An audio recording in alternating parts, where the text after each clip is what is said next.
Sale, vale. Entonces, vamos a ver el día de hoy ya un tema de inmunidad adaptativa propiamente dicha, ¿no? Y vamos a hablar sobre los linfocitos TH17, ¿sale? Entonces, ya vimos un poco sobre las células innatas, como las ILCs, ILC1, 2, 3 y NK. Ya vimos sobre las células tipo innatas, ¿no? Las que están en la interfaz entre la respuesta inmune innata y la adaptativa, que son las NKT y las células MATE y las células T gamma delta. Y bueno, hoy vamos a ver en particular este subtipo de células T, al cual, bueno, en el programa de este curso de inmunidad de mucosa se le dio un lugar especial, precisamente pues porque les gusta mucho vivir ahí en las mucosas, ¿no? Esto no significa que no haya los otros tipos de células, pero bueno, esto es algo que vamos a ir viendo ahora en la clase. Entonces, esto casi que lo hemos visto cada clase, ¿no? Son los subtipos de linfocitos T CD4 o linfocitos T cooperadores y el cómo se diferencian a partir de la presentación antigénica, ¿no? Básicamente, pues tenemos el hecho de que con esta presentación antigénica, la célula presentadora, ya sea dendrítica, linfocito B o macrófago, decide qué tipo de linfocito T vamos a tener como respuesta. Tenemos la señal uno que es la de la presentación antigénica como tal, o sea, el MHC con el péptido que se presenta al TCR. Tenemos la señal de coestimulación, que puede ser una respuesta de coestimulación positiva o negativa.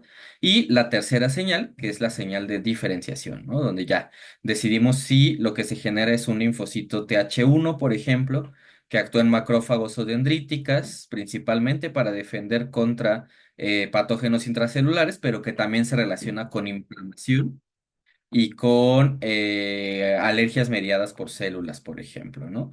Otra de las poblaciones que tenemos es precisamente de la que vamos a hablar el día de hoy, que son estas células TH17 que actúan principalmente sobre neutrófilos o células epiteliales de los diferentes epitelios. Por eso son tan especiales para las mucosas, porque pues precisamente en las mucosas existen estas células epiteliales. Además de que, bueno, nos defienden estas células TH17 contra bacterias extracelulares, hongos y participan, bueno, en la mediación de la inflamación, aunque también de forma muy importante en enfermedades autoinmunes, ¿no? Por ejemplo, existen reportes en los que se ha identificado en pacientes con enfermedades autoinmunes, digamos, no sé, artritis reumatoide o lupus, cuál es el fenotipo principal de los linfocitos T que tienen una especificidad autorreactiva, o sea, que están dirigidos contra antígenos propios. Y la mayoría tienden a ser TH17 o T reguladoras, ¿no? Entonces, eso pues les da un lugar especial. Otras de las poblaciones que se puede generar aquí son las células T foliculares, que muchos no las incluyen en la clasificación, no sé por qué, pero estas células T foliculares lo que hacen es principalmente producir interleucina 21, viven en los folículos linfoides de los órganos linfoides secundarios, por ejemplo, y son las que principalmente colaboran con los linfocitos B, ahí en los folículos, en los centros germinales particularmente, favoreciendo el cambio de clase, la recombinación somática, la maduración de la afinidad de los anticuerpos y, bueno, también están involucradas en aquellas enfermedades autoinmunes en las cuales se involucran los linfocitos B, ¿no? O sea, en las que los autoanticuerpos son predominantes, como por ejemplo diabetes mellitus tipo 1, enfermedad de Graves, lupus, artritis reumatoide, todas estas esclerosis sistémica en las que hay muchos autoanticuerpos, bueno, estas pueden tener una función muy importante. Las otras que tenemos, pues son los linfocitos TH2, que producen IL-4, IL-5 y IL-13, y a través de eso, pues actúan sobre eosinófilos, basófilos o células B, favorecen también sobre células cebadas, faltan aquí, favorecen la defensa contra, por ejemplo, el mintos de varios tipos, pero en el lado patológico se relacionan con asma o con enfermedades mediadas por inmunoglobulina E, por ejemplo. Y bueno, las que van a ver ustedes la próxima clase, que son las células T reguladoras, que pues están involucradas en la inmunosupresión, tienen una respuesta antiinflamatoria y sus efectos patológicos, bueno, aquí en esta ilustración del New England Journal of Medicine pusieron como que ninguno, pero en realidad yo diría que sí, porque en cáncer las T reguladoras defienden al tumor usualmente, ¿no? Muchos tumores se aprovechan del fenotipo inmunosupresor que tienen estas células T reguladoras para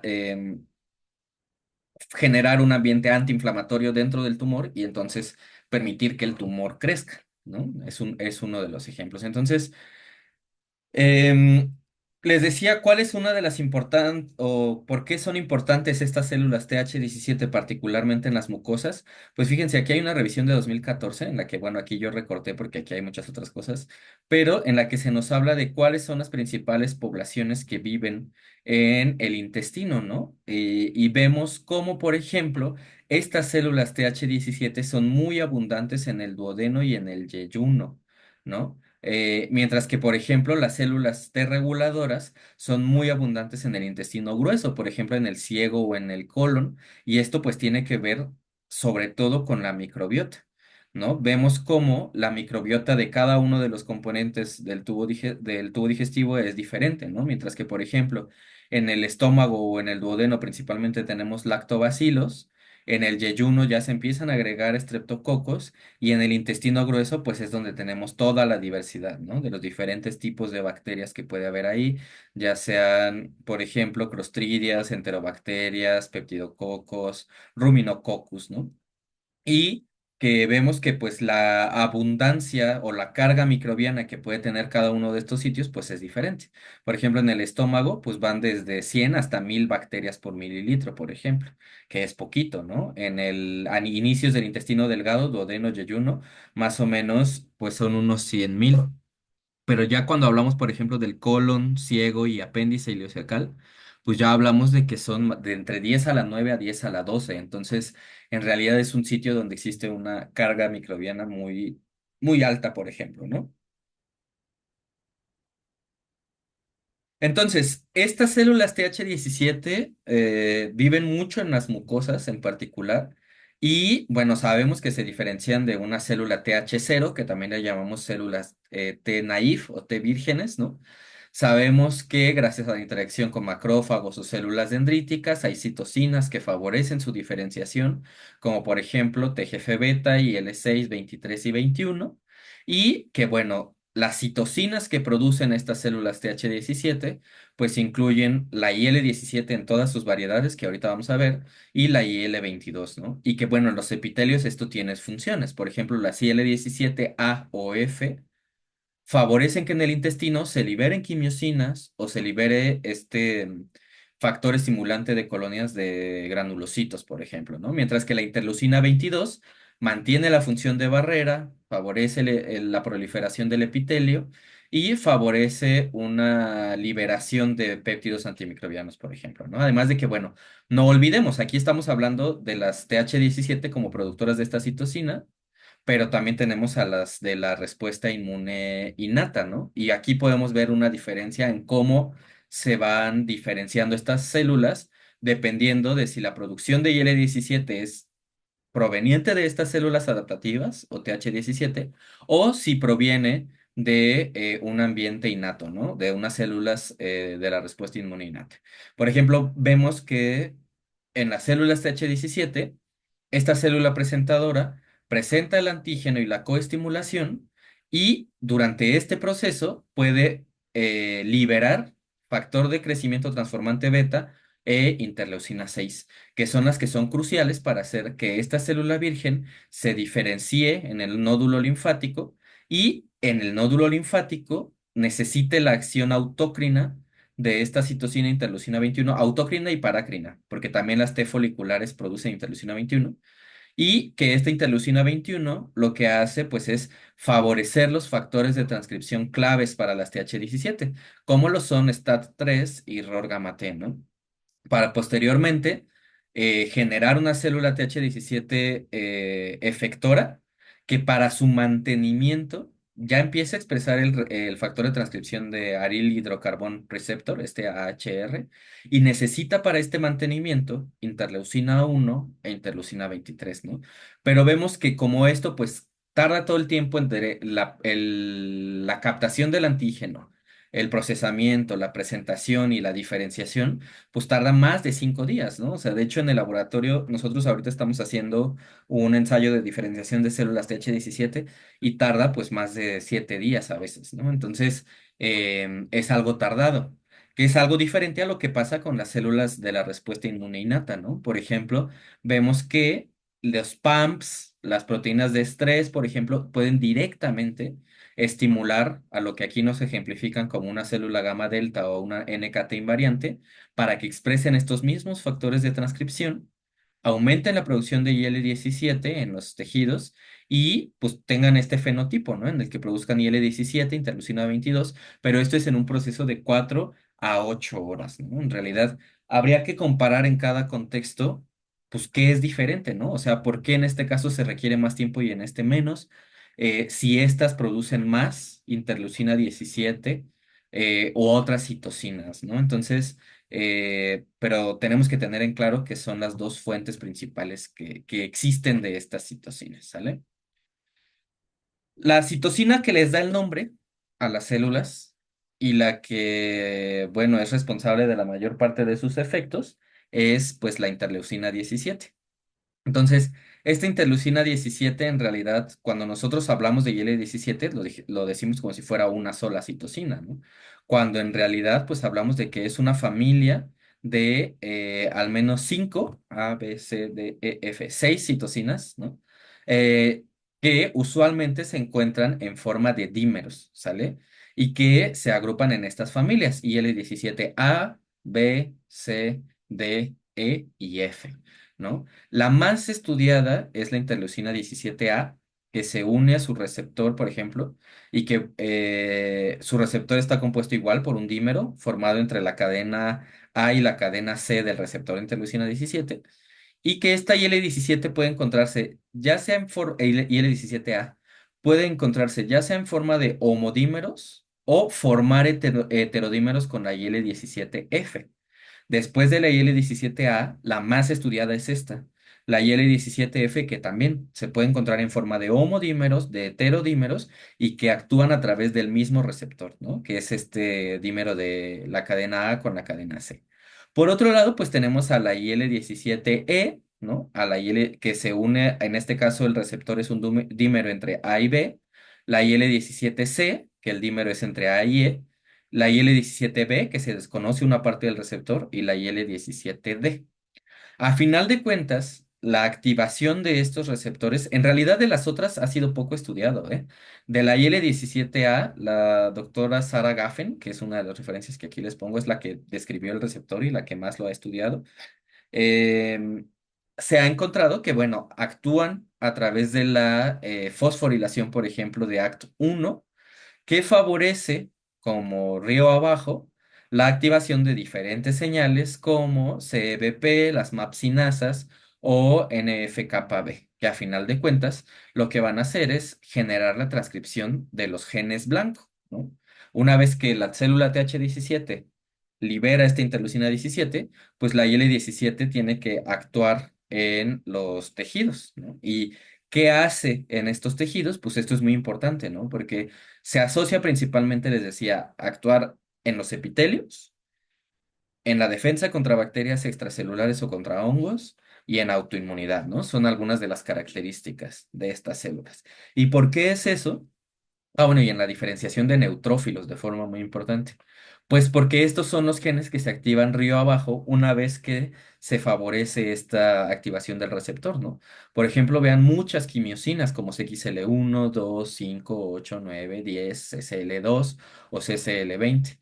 Además, por ejemplo, a través de su acción en neutrófilos, puede favorecer la liberación de IL-6, de factor estimulante de colonias de granulocitos, de TNF, ¿no? De GM-CSF. Y hablando, por ejemplo, a nivel hepático, puede favorecer la producción de la proteína amiloide, proteína C reactiva, lipocalina. Una de las cosas que hace que la IL-17 sea destructiva en muchos de los casos es que en los tejidos puede favorecer la activación de metaloproteinasas. Estas metaloproteinasas, como MP1, 3, 9, 13, lo que hacen es degradar la matriz extracelular, ¿no? Por eso se llaman metaloproteinasas. Y explica por qué, por ejemplo, la interleucina 17 se relaciona mucho con la erosión de las articulaciones en artritis reumatoide, por ejemplo, ¿no?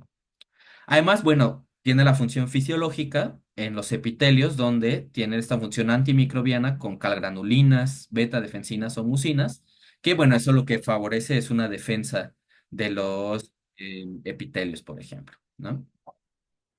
Entonces, déjenme cambiar la diapositiva. ¿Sí? Habíamos hablado hace rato de que para la diferenciación y el mantenimiento de estas células, en muchas de las situaciones es importante la interleucina 23. Y de hecho, cuando se habla de la interleucina 17, se suele hablar del eje IL-23 y L-17, porque bueno, se sabe que esta es una citosina clave en el desarrollo, ¿no? Y aquí vemos en esta imagen cómo, por ejemplo, la interleucina 23 está formada por un dímero que se forma entre la subunidad P19 y la subunidad P40. Esta subunidad P40 es compartida por la interleucina 12. Las dos, tanto la 23 como la 12, tienen esta subunidad P40 y en lo que se diferencian es en la cadena pequeña, digamos, ¿no? En el caso de IL-23 tiene la P19 y en el caso de la IL-12 tiene la P35. Esa pequeña proteína ya genera un cambio. Porque, por ejemplo, la IL-23 regula la inmunidad tipo 17, mientras que la IL-12 regula la inmunidad tipo TH1, ¿no? Y eso es pues igual a través de su receptor. Cuando interleucina 23 se une a su receptor, ¿no? Que está formado por una cadena, la cadena beta del receptor de IL-12 y el receptor de interleucina 23, lo que pasa es que se activa una vía que conocemos como la vía JAK-STAT, ¿no? Esta vía JAK-STAT, pues básicamente está formada por sinasas de tipo Janus, ¿no? Janus era un dios griego que tenía dos caras, una viendo para allá y una viendo para allá, hagan de cuenta. Entonces, gracias a esa analogía con estas proteínas que también se encuentran dos, una de cada lado del receptor, se les dio el nombre de las sinasas Janus. Cuando se fosforilan estas sinasas Janus, lo que hacen es fosforilar a alguno de los STATs y favorecer que se trasloquen al núcleo, ¿no? Entonces, por ejemplo, cuando IL-23 se une a su receptor, lo que hace es que JAK2 y TYK2 se activen, fosforilen a STAT3, STAT3 se trasloque al núcleo, bueno, se dimeriza y se fosforila, se trasloca al núcleo y entonces hace esta IL-23 que se produzcan pues IL-17A, IL-17F o interleucina 22, favoreciendo así este tipo de respuesta TH17, ¿sale? Entonces, una de las cosas importantes de este eje, interleucina 23, interleucina 17, es que se puede generar una gran heterogeneidad de células TH17, ¿no? O sea, a pesar de que, bueno, ya hablamos de un subtipo de células T, que uno diría, pues ya, ¿no? Ya es suficiente especialización, pues no, en realidad, uno de los problemas principales es esto que yo les decía, ¿no? Que aquí, que mientras tienen un efecto protector, digamos, ¿no? O un efecto fisiológico, también pueden tener un efecto patológico. Y como estas enfermedades en las que están involucradas estas citocinas suelen ser muy agresivas, se han hecho grandes esfuerzos, por ejemplo, para identificar qué diferencia las células TH17 protectoras o homeostáticas de las células TH17 que causan inflamación. Entonces, justo salió hace un tiempo este artículo en 2021 de la doctora Schnell, ¿no? En el cual intentaron descifrar esto y lo que caracterizaron fue a una población de células TH17 stem-like, ¿no? O tipo troncal, más o menos, que se caracterizan por estos receptores y que son, al parecer, las que son las homeostáticas, ¿no? Al parecer, circulan entre el intestino, el vaso y los nódulos linfáticos, favorecen esta protección de la barrera, las uniones estrechas y los péptidos antimicrobianos, favoreciendo esta homeostasis con las microbios, por ejemplo, y con las bacterias filamentadas de la microbiota. favorecen la producción de inmunoglobulina A. Sin embargo, pues vemos que sí existen diferencias entre algunos de los fenotipos, ¿no? Parece que son distintas las TH17 del nódulo linfático, que por ejemplo colaboran con las células B para que se produzca esta IgA, que regula la homeostasis con la microbiota, con las células TH17 efectoras, que son las que producen muchas citocinas como IL-17F, IL-22 o IL-17A, y que, por ejemplo, esta IL-17A tiene receptores en las neuronas y regulan el comportamiento social. Pasó algo muy loco, muy interesante. Es uno de los ejemplos en los cuales la inmunología clínica da información sin necesidad de modelos animales, ¿no? En los que a los pacientes que se les dio un tratamiento contra la IL-17 desarrollaban ideación suicida. No todos, era un porcentaje bajo, ¿no? Pero fue significativo para que lo reportaran los ensayos clínicos. Y eso pues hace pensar que tiene que haber alguna interacción de la IL-17 con las neuronas que regulan el comportamiento, ¿no? Entonces eso es algo por ahí que llamó la atención y que es muy, muy interesante. Les decía entonces que esta diferenciación entre las células TH17 que favorecen la protección del tejido y las que son mediadoras de la inflamación, pues ha sido estudiada durante mucho tiempo, ¿no? Aquí hay una revisión, por ejemplo, en la que hablan de que el metabolismo de los lípidos es el que pudiera determinar eso. Y que, por ejemplo, los ácidos grasos saturados favorecen más unas TH17 patológicas, mientras que los ácidos grasos poliinsaturados favorecen más a estas protectoras, por ejemplo, ¿no? Que se regulan a través de grasas sanas o del ritmo circadiano. En realidad, lo que la comunidad ha encontrado más ilustrativo en este sentido de ver cuáles de las TH17 son fisiológicas y cuáles son patológicas, fue este estudio que les digo que se publicó en Cell en 2021, en el que, pues precisamente, se estudiaron a las TH17 en condiciones sanas, ¿no? Ratones sanos en el intestino, en el vaso o en los nódulos linfáticos, y también a las TH17 en ratones con encefalitis autoinmune experimental, en la cual, bueno, ya se estudió los nódulos linfáticos también, y se estudiaron ya algunos de los órganos blancos, particularmente de esta enfermedad autoinmune del sistema nervioso, ¿no? Entonces, en este caso se hicieron ahí unos ratones cuádruples transgénicos, casi casi, donde estudiaron a las células que actualmente son TH17 y a las que en algún momento expresaron la interleucina 17 y les hicieron RNA-seq de célula simple, ¿no? O sea, single cell, RNA-seq y secuenciación de su TCR. Entonces, lo que encontraron es precisamente esto que yo les decía, que las células patológicas, estas que regulan la autoinmunidad, se caracterizan por expresar a este receptor de quimiosina CXR6, pero además tienen un perfil en el que producen al mismo tiempo de IL-17 interferón gamma o factor estimulante de colonias de granulocitos y monocitos. Mientras que las que son las TH17 sanas, digamos, las TH17 no patológicas, que se encargan del mantenimiento de los tejidos, por ejemplo, a nivel del intestino, son células que recirculan mucho y que recirculan entre el colon, el intestino delgado, las placas de Peyer, por ejemplo, y los nódulos linfáticos mesentéricos. Y que una vez que se encuentran circulando, expresan estos dos factores de transcripción. Uno es SLAMF6 y otro es TCF1, y que producen la IL-23 que en un momento dado podría ser necesaria para el desarrollo de estas patologías, ¿no? En realidad, es un modelo animal. En humanos creo todavía falta comprender este mecanismo más, ¿no? Diferenciar cuáles en humanos son las patológicas y cuáles son las fisiológicas. Y bueno, ahí hay mucho trabajo pendiente por hacer. Sin embargo, sí es importante saber que estas patológicas son las que comparten características de TH17 con TH1, ¿no? Porque producen interferón gamma, por ejemplo. Y esta diferenciación entre las TH17 homeostáticas contra las patológicas, pues sigue siendo objeto de muchos estudios, ¿no?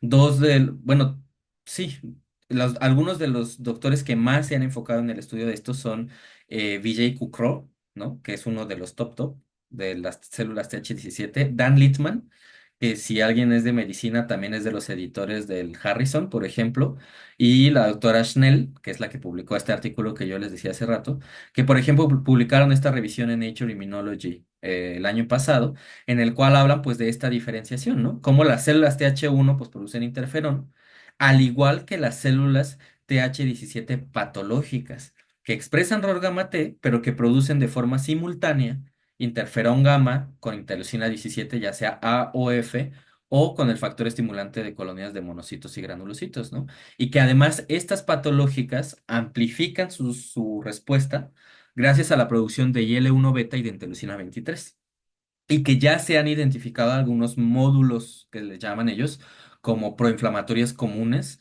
en los que se encuentra, por ejemplo, BHLHE40, ¿no?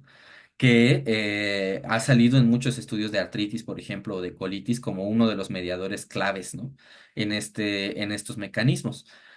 Otras características son que, por ejemplo, estas células, las no patológicas, pues no producen estas de la respuesta TH1, pueden producir más interleucina 22, por ejemplo, e incluso pueden producir interleucina 10, y amplifican su respuesta gracias a citocinas con efecto dual, como interleucina 27, y que, bueno, pueden tener tanto señales antiinflamatorias como IL-10 como moléculas de coinhibición, como el receptor de aril hidrocarbono, ¿no? Entonces, están ahí entre la homeostasis y la inflamación estas células, regulando diferentes procesos y son blanco terapéutico en muchas, muchas situaciones actualmente, ¿no? Una de las características que tienen, además, estas TH17, es que tienen mucha plasticidad. Es decir, cambian muy fácilmente de fenotipo, ¿no? Vemos como, por ejemplo, en homeostasis, puede haber células T reguladoras que se conviertan a células TH17, ¿no? Y que son estas células plásticas o dobles positivas, que en realidad aquí en esta revisión lo pusieron como que están en homeostasis, ¿no? Nosotros, por ejemplo, estamos buscando precisamente si son patologénicas o no, ¿no? Se desconocen muchas de las cosas de estas células T plásticas que les llamo yo, que son al mismo tiempo reguladoras y TH17. Pero sabemos también que en inflamación, pues existen estas que comparten características de TH17 con TH1 o de TH17 con TH22, ¿no? Y que a través de la acción de citocinas como IL-6 o IL-1 beta pueden favorecer inflamación y destrucción de tejido de mucosas, por ejemplo, a nivel intestinal, que puede estar esto interactuando con bacterias patogénicas, ya sea que las bacterias patogénicas causan esto o que la desregulación de la mucosa cause que proliferen las células patogénicas, ¿no? Es importante saber, como les decía hace rato, que bueno, estas células TH17, además de IL-17, pueden producir otras citocinas como 21, GM-CSF, 22, 17, etcétera, y que además pues hay diferentes fuentes de la interleucina 17, ¿no? Como además de las que estamos viendo hoy, pues otras que ya hemos visto en clases previas, como las gamma delta, hay células CD8 que producen IL-17, neutrófilos, células cebadas, NKT, NK o células linfoides innatas que producen interleucina 17, ¿no? Y esto es importante, saber cuáles son las diferentes fuentes de esta citocina. Además de que, bueno, una de las que los regula es la IL-23, que de forma interesante no es producida por tantas células, ¿no? La IL-23 no tiene efecto en células de los tejidos, digamos, solamente en células linfáticas, como linfocitos, ¿no? Por ejemplo, y que esta IL-23 puede ser producida, por ejemplo, por queratinocitos en la piel, por células dendríticas o por macrófagos, ¿no? Entonces, más bien es una de estas que está como río arriba en la cascada y que, bueno, al parecer se relaciona con algunos de estos efectos patológicos de la interleucina 17. Pierre Miossec es un investigador francés que se ha dedicado a estudiar precisamente, por ejemplo, a estas células TH17 en artritis, ¿no? Y ha visto algunos de los efectos patológicos de esta citocina, independientemente de dónde venga, ¿no? Entonces, independientemente de dónde venga, por ejemplo, puede hacer que las células del endotelio de los vasos sanguíneos expresen factor tisular, citocinas inflamatorias como IL-6 e IL-18 y favorezcan la trombosis, por ejemplo, ¿no? En las células epiteliales o en los fibroblastos puede también hacer que se produzcan citocinas proinflamatorias y favorecer la inflamación. En los macrófagos puede favorecer lo que les comentaba hace un rato, que se produzcan metaloproteinasas que generan daño al cartílago, además de que en los condrocitos, por ejemplo, favorece la producción de óxido nítrico que también genera daño al cartílago en un momento dado, ¿no? Por ejemplo. En los osteoblastos, pues se ha visto que lo que hace es activar al ligando de Rank, favoreciendo que se generan osteoclastos, que son células que comen hueso para mandar calcio a la sangre, a la circulación, y favorecen así las erosiones óseas, por ejemplo, ¿no? Entonces, em, yo a lo mejor les hablo más de esto porque yo he estudiado la IL-17 durante ya algún tiempo en el lado patológico de las enfermedades reumáticas, ¿no? Y algo que hemos observado es que, pues precisamente este eje de la interleucina 23 con la interleucina 17 están involucrados en muchas enfermedades inflamatorias, pero en particular en estas enfermedades de lo que yo y bueno, y nuestro grupo de investigación llama como el eje intestino-piel-articulación, ¿no? En este eje intestino-piel-articulación vemos que hay enfermedades de estos tres tejidos que comparten esta vía, ¿no? En estas tres enfermedades o en estos tres sitios afectados, esta interacción suele resultar patológica. En el caso de la piel, puede resultar en psoriasis, por ejemplo.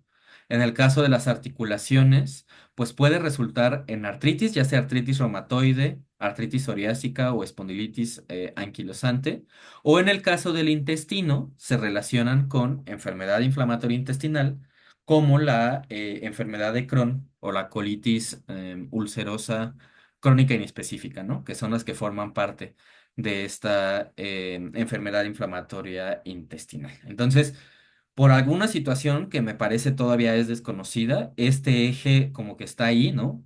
Em, Siendo el vínculo entre estas tres enfermedades que además comparten características. ¿Por qué? Porque los pacientes con enfermedad de Crohn pueden tener lesiones en la piel parecidas a psoriasis o pueden tener artritis, que se llama artritis enteropática. O los pacientes con espondilitis anquilosante pueden tener psoriasis en un porcentaje nada despreciable o pueden tener inflamación intestinal clínica o subclínica, por ejemplo. Y también así, los pacientes con psoriasis pueden tener inflamación intestinal o pueden tener artritis, ¿no? Nosotros justo, una de mis alumnas de maestría, Graciela, hizo un estudio en el que en ratones con psoriasis se observan datos de inflamación intestinal subclínica, por ejemplo. Entonces, em, pues vemos que ahí hay interacciones que parece ser están reguladas precisamente por estas citocinas, ¿no? Entonces, pues como parte de eso, con mis alumnos de maestría, Brian y Jimena, escribimos un artículo de revisión que se publicó en español, en el cual hablamos de este eje intestino-piel-articulación en las enfermedades inmunomediadas y cómo participa este eje de la interleucina 23 con la interleucina 17, ¿no? Y vemos cómo, por ejemplo, en un epitelio sano, las uniones estrechas entre las células epiteliales pues están mantenidas, ¿no? Hay una relación sana entre las T reguladoras y las TH17, hay una activación de IL-22 y de interleucina 17 que mantiene a este epitelio, por ejemplo, ¿no? Y eso se relaciona también con una piel sana y una articulación sana.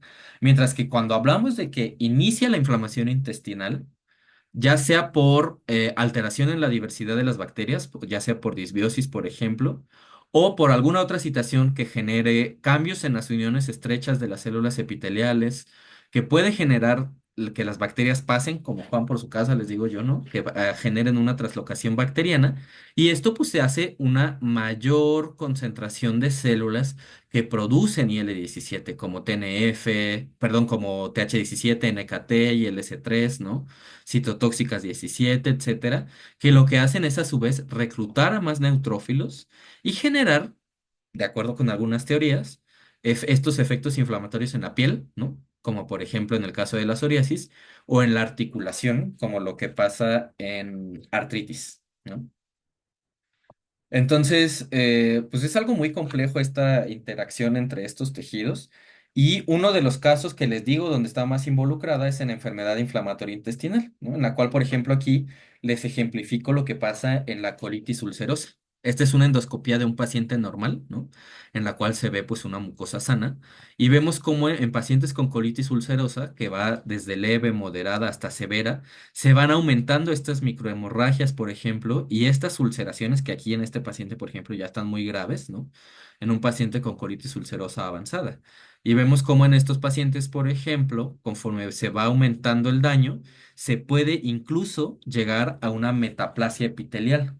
Y esta es de las, yo diría pocas, a lo mejor alguien me va a corregir, ¿no? De las pocas enfermedades inflamatorias que progresan a cáncer, ¿sí? Porque precisamente el daño mantenido durante esta inflamación crónica puede generar esta metaplasia que hace que estos pacientes tengan un mayor riesgo de desarrollar cáncer de colon, por ejemplo, ¿no? Y bueno, esto es un fenómeno muy complejo, lo que ocurre en la enfermedad inflamatoria intestinal, ¿no? O sea, en el que principalmente el fenómeno se caracteriza por una mala relación entre la microbiota y el huésped, ¿no? Sabemos que participan mucho las células TH17, ¿sí? Sabemos que esta interleucina 17 puede ser responsable del daño que se genera siempre y cuando sea, por ejemplo, en colaboración con citocinas TH1 como TNF, interferón, ¿no? Por ejemplo, y que estas TH17, por ejemplo, al producir la IL-17, pueden favorecer la activación de neutrófilos con la netosis, ¿no? O pueden migrar entre los tejidos. Una de las formas que tenemos para detectar la migración es que aquellos linfocitos que llegan al intestino y que se activan a nivel intestinal, expresan esta integrina, que es la integrina alfa 4 beta 7. Entonces, al expresarla, se pueden unir al ligando del alfa 4 beta 7, que es MAdCAM-1, que se expresa precisamente en el epitelio intestinal, ¿no? Entonces, esto pues ha sido blanco de la inhibición terapéutica. ¿Sí? A estos pacientes se les pueden dar anticuerpos como este, etrolizumab, que inhibe a la interleucina, perdón, a la integrina beta 7, ¿no? Que puede entonces inhibir que estas células inflamatorias se queden en el intestino, o otros inhibidores de esta misma vía de interacción de alfa 4 beta 7 con MAdCAM, como por ejemplo el vedolizumab, que inhibe al completo alfa 4 beta 7, o natalizumab, que inhibe a la integrina alfa 4, por ejemplo. Entonces, esa es una de las estrategias que se utiliza en enfermedad de Crohn. Otras, pues, son muchos otros inhibidores, por ejemplo, de la vía JAK-STAT, de interleucina 23 o de interleucina 12, ¿no? Hay diferentes puntos aquí de interacción en los que se puede alterar la interacción de estas células TH17, ¿no? Y ahorita vamos a regresar aquí a un punto importante, porque en esta enfermedad inflamatoria intestinal no se puede inhibir tan fácilmente a la IL-17. Ahorita vamos a ver por qué. Donde sí se puede inhibir muy bien es en el caso de esta enfermedad de la piel que se llama psoriasis, ¿no? En esta enfermedad conocida como psoriasis, lo que se observa es un engrosamiento de ciertas partes de la piel que pueden generar lesiones en forma de placas. Creo que eso me faltó ponerles una imagen de un paciente con psoriasis, ¿no? Una placa característica. Se ven como unas placas de piel engrosada, les da mucha comezón a los pacientes y encima de la placa tiene como una capa fina de un polvito blanco que pareciera yeso, ¿no? Entonces, eso es la descamación que resulta de que los queratinocitos tienen una hiperproliferación. No se sabe la causa clara de la psoriasis, ¿no? Se sabe que en enfermedad temprana hay algunos factores de riesgo como exposición solar, por ejemplo, daño al DNA, que favorece que este DNA o RNA forme complejos con péptidos antimicrobianos como la catelicidina, LL37, y que esto puede, por ejemplo, activar a TLR7 y esto favorecer la producción de IL-23 y de IL-12, que digamos se cree que inicia el proceso inflamatorio de la psoriasis, ¿no? Se sabe entonces que esta interleucina 23, en pasos más adelante, pues activa estas células TH17 y que la IL-17 es precisamente la responsable de mucho del daño que existe a nivel cutáneo, ¿no? Entonces, mientras que la IL-17 en la piel puede mantener un mantenimiento de microbiota sana, como en el caso de Staphylococcus epidermidis, o puede favorecer la reparación de heridas o defender contra hongos, como en el caso de Candida albicans invasora. Pues en este caso de psoriasis, participa en un proceso patológico, ¿no? Participa en un proceso en el que aumenta la proliferación de estos queratinocitos y no solo aumenta la proliferación de ellos, sino que además genera un ambiente súper proinflamatorio, ¿no? En el cual, pues, interactúan muchos tipos de células dendríticas, por ejemplo, porque le mandan IL-23 a estas TH17 para que la IL-17 tenga este efecto, ¿no? En el cual, por ejemplo, se asocia a esta hiperproliferación de los queratinocitos y al reclutamiento de muchos polimorfonucleares o neutrófilos que hacen que sea una enfermedad agresiva, ¿no? O sea, los pacientes que tienen psoriasis de este tipo así muy agresiva, incluso tienen depresión porque les suele dar en la cara, les suele dar en el pelo, entonces genera estigmas sociales, por ejemplo. A las mujeres que les afecta las uñas, porque les destruye las uñas prácticamente la psoriasis, pues también les genera alteraciones psicológicas, digamos, ¿no? Porque las uñas en las chicas son algo que habla mucho de la estética, entonces imagínense tenerlas destruidas por una enfermedad inflamatoria, ¿no? Y pues se tiene claro que en esta enfermedad, psoriasis, por ejemplo, estas dos citocinas son clave. Aquí hay un artículo de estos así como que clave para la psoriasis, que es uno de Van der Fitz en 2009, en el que precisamente desarrolló un modelo de, bueno, ya lo habían más o menos utilizado antes, un modelo de inducción de psoriasis en ratones, en el cual lo que hacen es ponerles precisamente un agonista de TLR7 y TLR9 que se llama imiquimod. Ese imiquimod antes se utilizaba para tratar, se intentó utilizar para tratar cáncer, por ejemplo, cáncer vasocelular, cáncer espinocelular en la piel. ¿Por qué? Pues porque precisamente al estimular a TLR7 y TLR9 favorecía una respuesta inflamatoria antiviral, ¿no? Entonces, se creía que, bueno, podía mejorar también en estas lesiones y también, por ejemplo, en el caso de verrugas por papiloma, ¿no? Entonces, lo que pasó es que sacaron un reporte de caso de un paciente al cual tenía fondo genético de psoriasis y al ponerle limiquimod para tratarle un carcinoma que le salió en la piel, desarrolló un aumento importantísimo en la psoriasis, ¿no? Entonces, de ese paciente lo llevaron al modelo animal y sí, se dieron cuenta que al aplicarles el limiquimod en la piel a los ratones, pues se generaba este engrosamiento de la epidermis, ¿no? Este infiltrado importante de células inflamatorias. Y bueno, a partir de ahí se ha utilizado mucho este modelo de psoriasis inducida por imiquimod, porque además es fácil de inducir.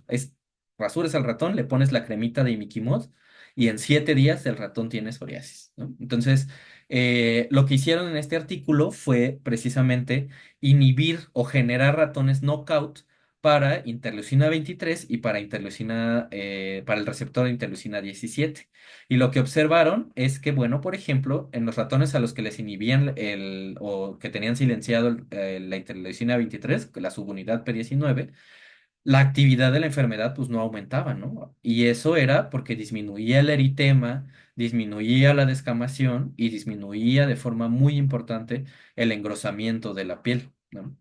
Entonces, vemos aquí, por ejemplo, un ratón con psoriasis, donde se ve ese engrosamiento, ¿no? Y ese infiltrado, y cómo en los ratones que tienen silenciado, ya sea el receptor de IL-17 o el receptor de IL-23, pues se ve más parecido a la piel normal, ¿no? No se ve tan engrosada la epidermis, no se ven muchos de estos cambios patológicos de la psoriasis. Entonces, pues eso llevó a la generación de múltiples blancos terapéuticos. Entonces, hoy en día estos pacientes con psoriasis, por ejemplo, pueden recibir inhibidores de la interleucina 23 como guselkumab o risankizumab o inhibidores de la interleucina 17 como secukinumab, ixekizumab, etcétera, que créanme que casi curan a los pacientes, ¿no? A mí me han invitado a dar pláticas a dermatólogos precisamente de cómo funciona la interleucina 17 en la psoriasis y he visto los ensayos clínicos, los pacientes tienen una mejoría del 90-95%, ¿no? O sea, casi que se les limpia toda la piel. Y esto es algo que no se había logrado antes con otros tratamientos. Em, Tiene algunos posibles efectos adversos, como por ejemplo neutropenia, o sea, que les baje los niveles de neutrófilos en sangre. Pero bueno, riesgo-beneficio. es en realidad muy bueno. ¿Cuál es el problema? Pues que son tratamientos muy caros, ¿no? O sea, la dosis semanal puede llegar a veces a los entre 50 o 100 mil pesos y son 12 semanas las que se tienen que aplicar. Entonces es algo que los pacientes así por su cuenta no pueden pagar, ¿no? Solamente a través de aseguradoras, por ejemplo. Ese es uno de los problemas. Pero sí funciona mucho en los cambios cutáneos, ¿no? Donde, por ejemplo, vemos que se forman incluso abscesos estériles, donde no hay bacterias, solamente muchos neutrófilos, y se llaman microabscesos de Munro. Y todo esto, tanto el engrosamiento, el reclutamiento de neutrófilos, la cascada inflamatoria, y algo muy importante en estos pacientes, que es el riesgo cardiovascular, que se aumenta por la inflamación, disminuyen con estas terapias. Entonces, pues ha sido un avance muy importante lo que se hace tanto a nivel de piel como de articulación de estos pacientes. Entonces, pues precisamente tiene que ver este eje que ya les decía, ¿no? Del eje interleucina 23 y 17 y cómo se puede bloquear en diferentes pasos. Mientras cuando se bloquea la interleucina 23, lo que se hace es reducir la población de TH17, reduciendo pues todas aquellas células que dependan de IL-23 para producirla o cuando se inhibe a la TH, a la IL-17, pues ya se inhibe, digamos, el efecto ya en las células de los tejidos, ¿no? En las células epiteliales, por ejemplo. Pero deja intactas a las células. Estas ya se diferenciaron, existen, y por ejemplo, pues pueden seguir defendiendo al huésped siempre y cuando no se inhiba en su totalidad su producción, ¿no? Es, además de estas dos, 23 y 17, otra de las citocinas que se produce mucho por estas células y que tiene papeles muy importantes, pero que son menos estudiados, es la interleucina 22. Entonces, puede tener muchos efectos en múltiples tejidos, ¿no? Puede tener efectos en el timo, donde favorece el desarrollo de células epiteliales del timo. En los fibroblastos, por ejemplo, puede favorecer proliferación. En la piel también puede favorecer la proliferación, ¿no? Aquí vemos un estudio de 2012 en el cual pusieron queratinocitos y estos queratinocitos al exponerse a interleucina 22 proliferan, pero proliferan más cuando se exponen a interleucina 22 más TNF-alfa, por ejemplo. Entonces, esta IL-22 es una citocina que generalmente se encarga de la proliferación de epitelios, ¿no? Favoreciendo la función de barrera, digamos. Entonces, es una de sus funciones fisiológicas básicas, digamos. Otra de las enfermedades en las que esta vía de IL-17 y IL-23 está muy involucrada es en las espondiloartritis, que bueno, es la enfermedad que estudiamos en mi grupo de investigación y en la cual, bueno, aquí por ejemplo les pongo bueno, tres vértebras de una momia que se encontró en Francia, en la cual pues era una momia de, no sé, de previa a muchas de las civilizaciones romanas, por ejemplo, que llegaron a existir ahí en Francia, y en la cual ya se observaba esto, que se caracteriza porque aquí no debería haber hueso, ¿sí? Aquí debería haber un disco intervertebral. Ni aquí, ni aquí, ni aquí, ni aquí tendría que haber hueso. Tendrían que ser huesos separados en una vértebra, como lo que vemos aquí, más o menos, ¿no?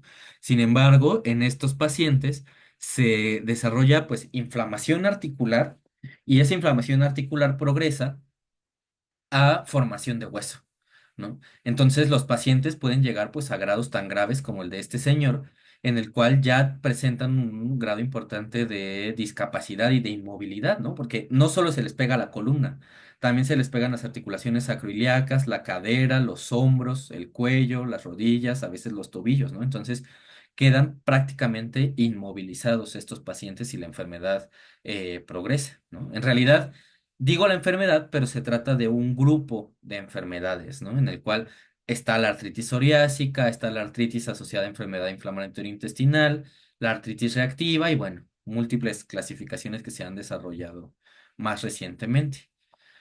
No se sabe por qué se les hace hueso nuevo a estos pacientes, pero sí se sabe que hay inflamación tanto del hueso como de la articulación. Y algo que afecta mucho en estos pacientes es la inflamación de lo que se conoce como entesis. Las entesis son los lugares donde se insertan los tendones y los ligamentos al hueso.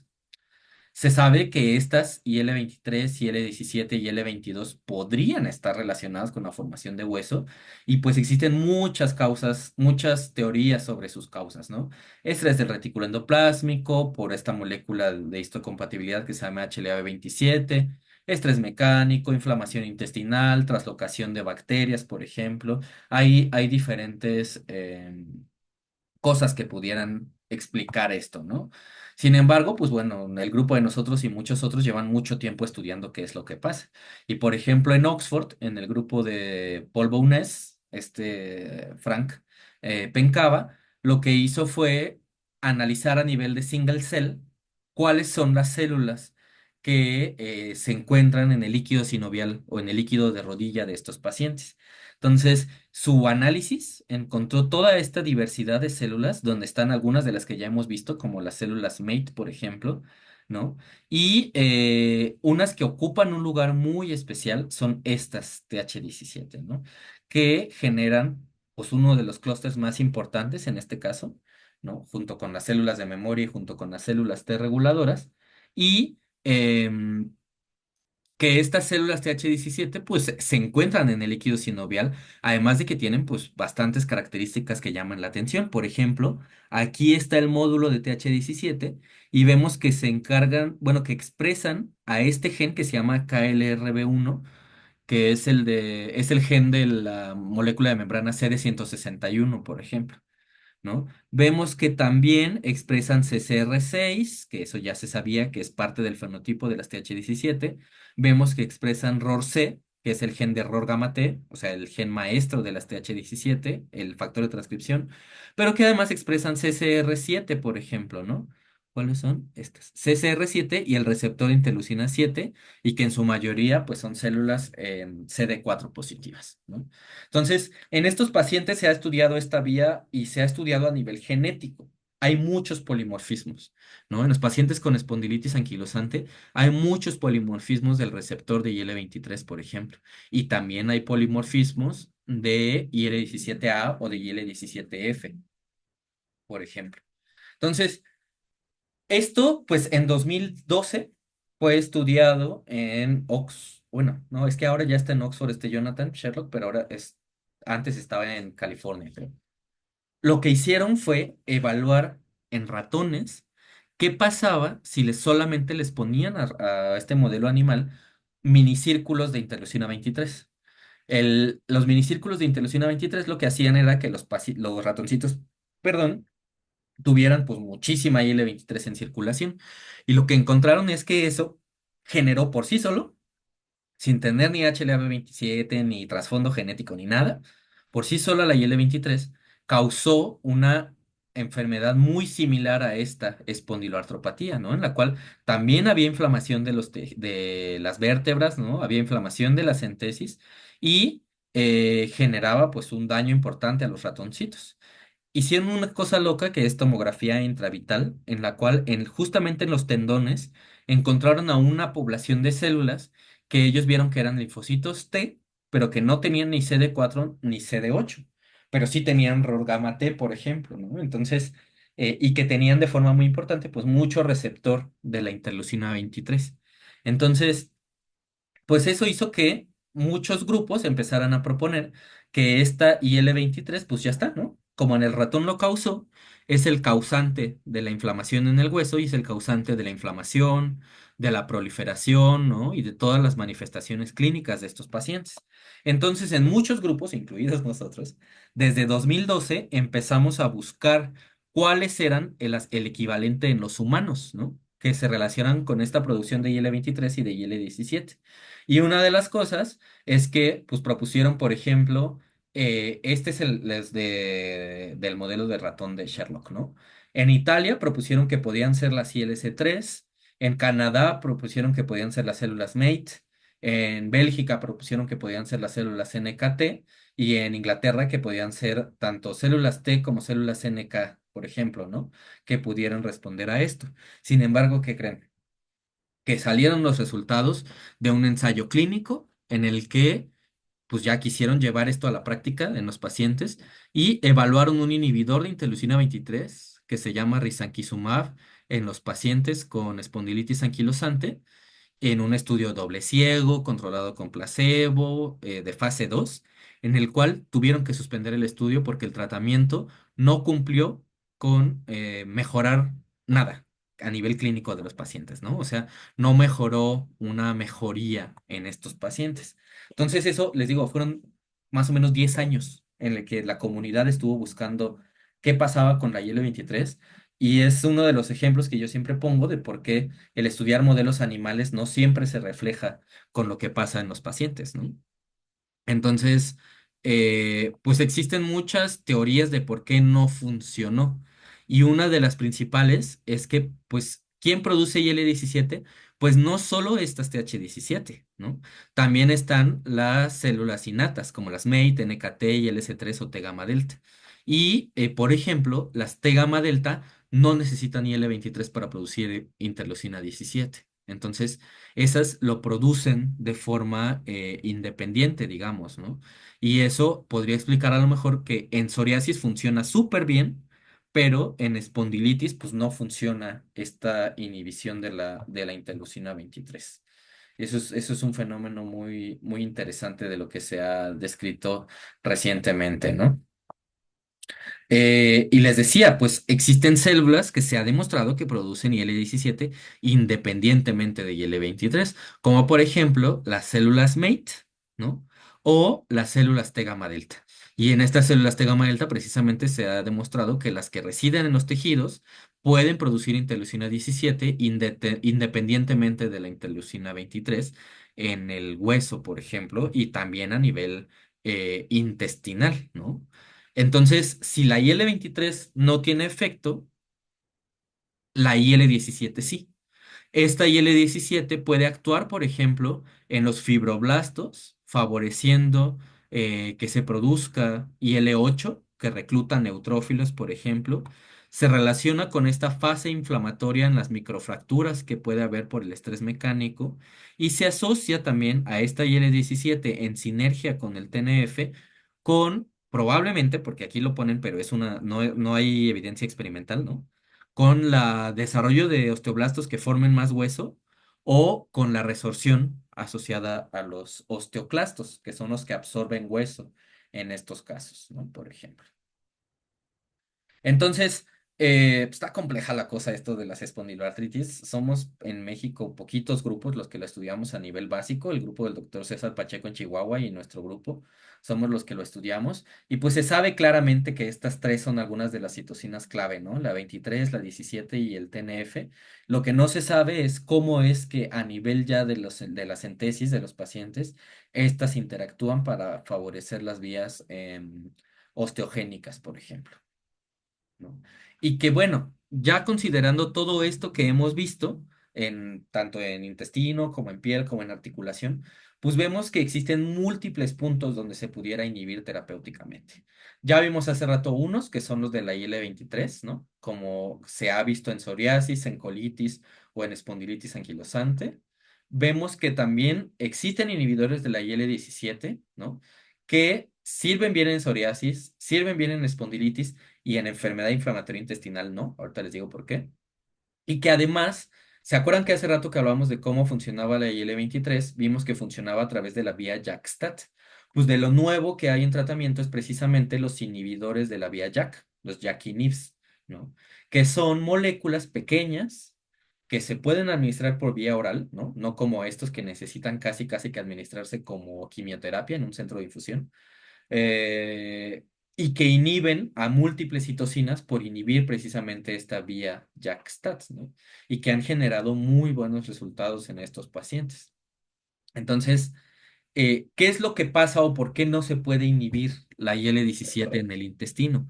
Pues se intentó, porque claramente está involucrada en la inflamación, pero pues lo que se vio es que en el intestino tiene muchos efectos fisiológicos, los que ya habíamos dicho, producción de beta-defensinas, de péptidos antimicrobianos, de reclutamiento de células fagocíticas, mantenimiento del epitelio, y que a los pacientes que se les dio el inhibidor de interleucina 17 desarrollaron un empeoramiento, ¿se dice empeoramiento? No sé, un aumento de la inflamación, ¿no?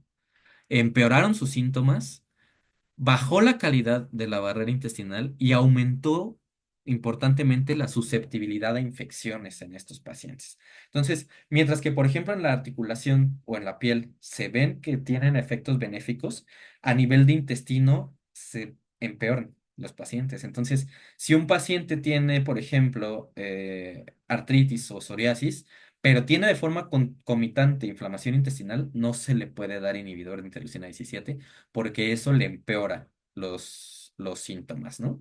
¿Y cuáles son, pues, esos inhibidores de los cuales hablamos? Pues principalmente son anticuerpos monoclonales, ¿no?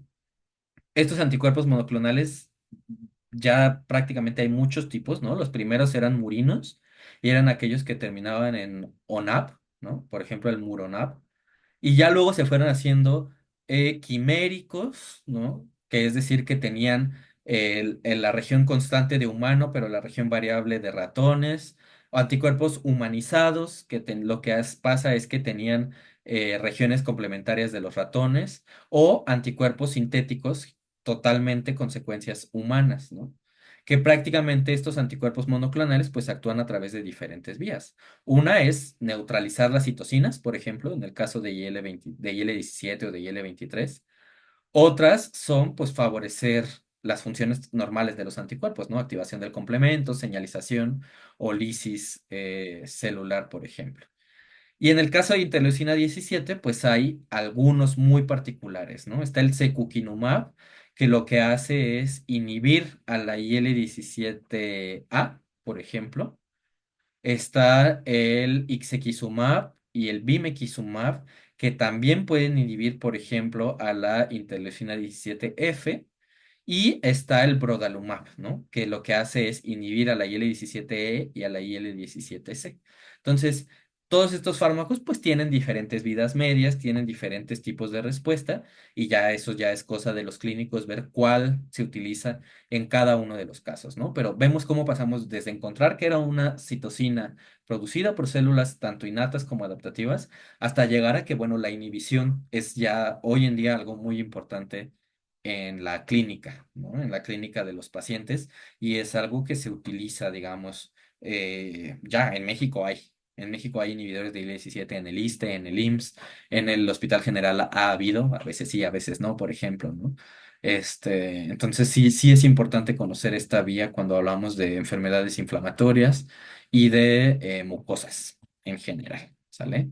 Entonces, pues no sé si tengan alguna pregunta.